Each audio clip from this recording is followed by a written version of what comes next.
Convosco agora Roberto Rabelo, com sua palestra, hoje intitulada A Firme Esperança do Reino. Desde que nossos primeiros pais foram lançados fora do paraíso, Deus tem conservado diante do homem a esperança do seu reino. O bem perdido no princípio pelo pecado, o mundo de ventura em que Deus pôs o homem, deverá ser restaurado. O profeta Miqueias declara: A ti, ó torre do rebanho, a ti virá o primeiro domínio. Miqueias 4, versículo 8. O reino de Deus é o clímax das 4 grandes linhas proféticas que encontramos no livro de Daniel.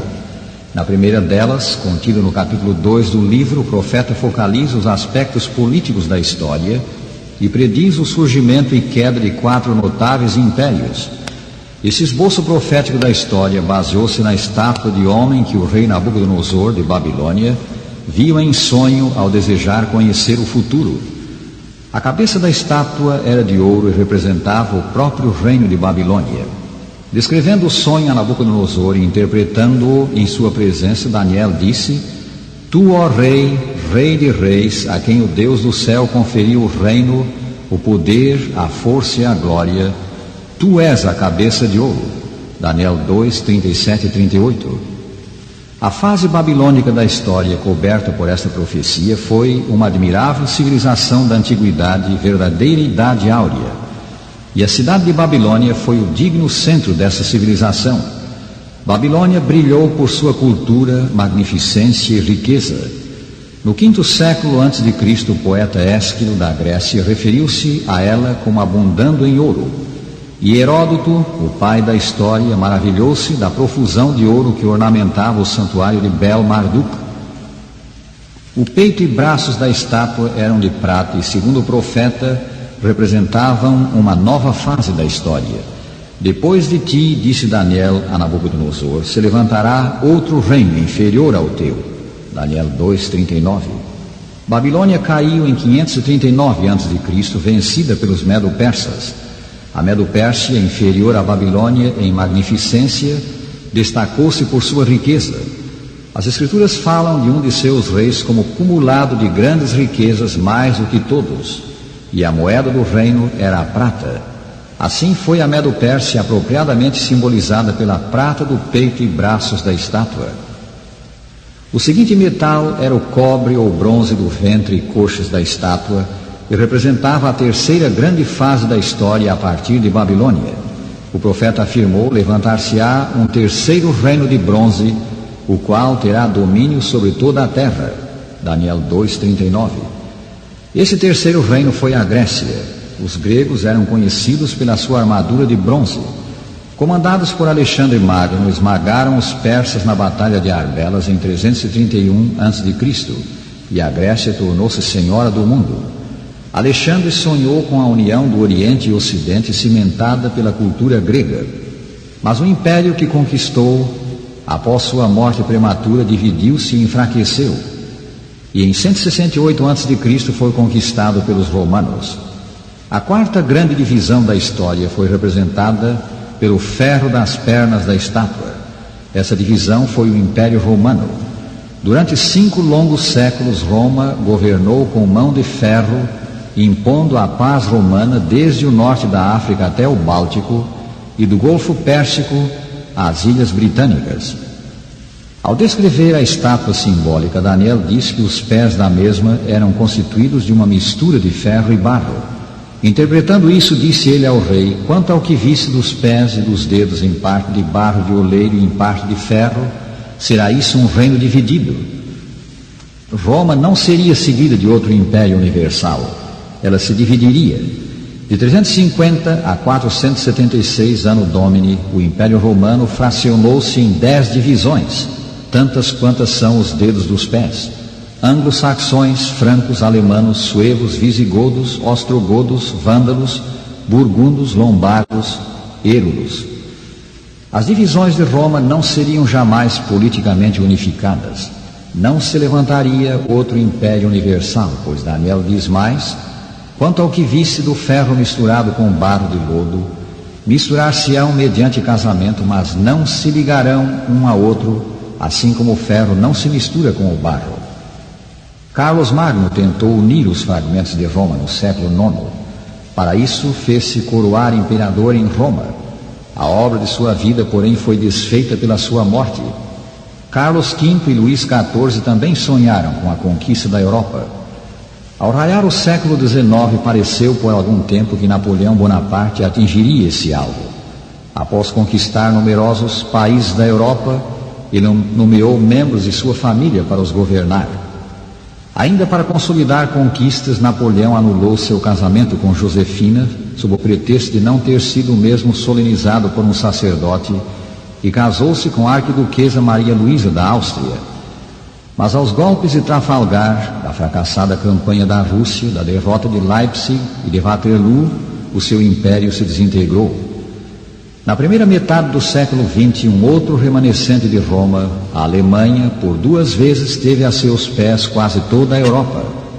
Como nos outros casos, porém, o fim de todo o gigantesco esforço foi o fracasso, e continua de pé a palavra profética: não se ligarão um a outro. Esse seria o curso dos acontecimentos no cenário político do mundo segundo a profecia.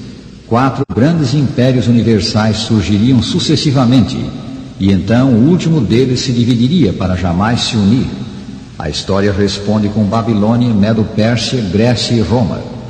Responde com as divisões de Roma e com a independência destas até o dia de hoje. Tal como foi predito pelo porta-voz do céu, assim tem sido. E assim se demonstra a verdade das Escrituras que dizem: eu sou Deus e não há outro, que desde o princípio anuncia o que há de acontecer, e desde a antiguidade as coisas que ainda não sucederam. Isaías 46, versículos 9 e 10. Removendo o véu do que para nós ainda é o futuro, Daniel diz: mas nos dias desses reis, o Deus do céu suscitará um reino que não será jamais destruído. Este reino não passará a outro povo. Esmiuçará e consumirá todos estes reinos, mas ele mesmo subsistirá para sempre. Daniel 2, 44. O reino aqui anunciado é o reino de Deus. Após os 4 impérios terrenos, após as divisões de Roma, o reino de Deus será suscitado. A sua vinda é o grande epílogo da história. A declaração do profeta revela primeiro que o reino para o qual caminhamos virá por ato sobrenatural de Deus. O Deus do céu suscitará um reino. Os outros reinos surgiram pela ação do homem. Este virá pela ação de Deus. Em segundo lugar, o reino de Deus substituirá os reinos do mundo. Não virá pela gradual melhoria do presente mundo. O mundo como conhecemos, mundo de pecado, será destruído, e no seu lugar surgirá o reino celeste. A profecia diz, falando do reino por vir: esmiuçará e consumirá todos esses reinos. Em terceiro lugar, o reino de Deus será eterno. Os reinos humanos passaram. Os 4 impérios da profecia são hoje apenas história, mas o futuro reino subsistirá para sempre. O reino de Deus é, pois, o grande clímax da história. Ele é o alvo para o qual nos movemos. É a esperança do homem, e uma firme, segura esperança. Foi Daniel mesmo que disse: o grande Deus fez saber ao rei o que há de ser futuramente. Certo é o sonho, e fiel a sua interpretação. Daniel 2, 45. A base da esperança é a palavra de Deus que não falha.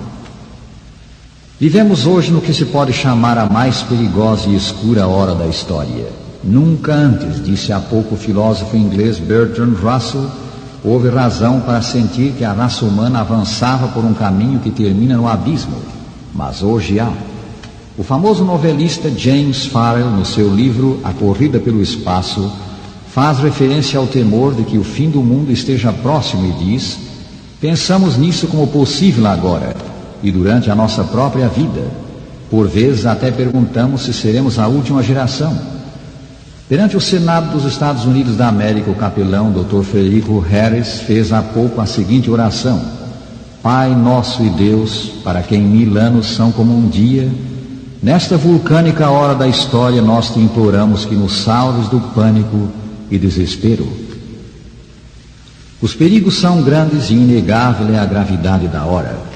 Temos, porém, essa segurança: Deus está ao leme da história, conduzindo as circunstâncias, os acontecimentos, para o advento do seu reino. Tão certamente como se cumpriu nesses 25 séculos da história humana a maior parte dessa notável profecia, cumprir-se-á o que ainda falta cumprir-se, a vinda, por ato sobrenatural de Deus, do eterno reino que nos prometeu. E assim, rádio ouvinte, temos uma esperança, segura e gloriosa esperança. Vem vindo o dia, e já está muito próximo, em que o reino de Deus será realidade. A era do pecado vai passar. O amor, a justiça, a retidão vão reinar para sempre. Voltarão a existir as condições ideais do princípio. O vindouro reino será dado ao povo dos santos do Altíssimo. Faze-te parte deste povo. Faze-te um filho de Deus, aceitando o Salvador que o céu nos deu, o Senhor Jesus Cristo, e regozija-te na grande esperança cristã.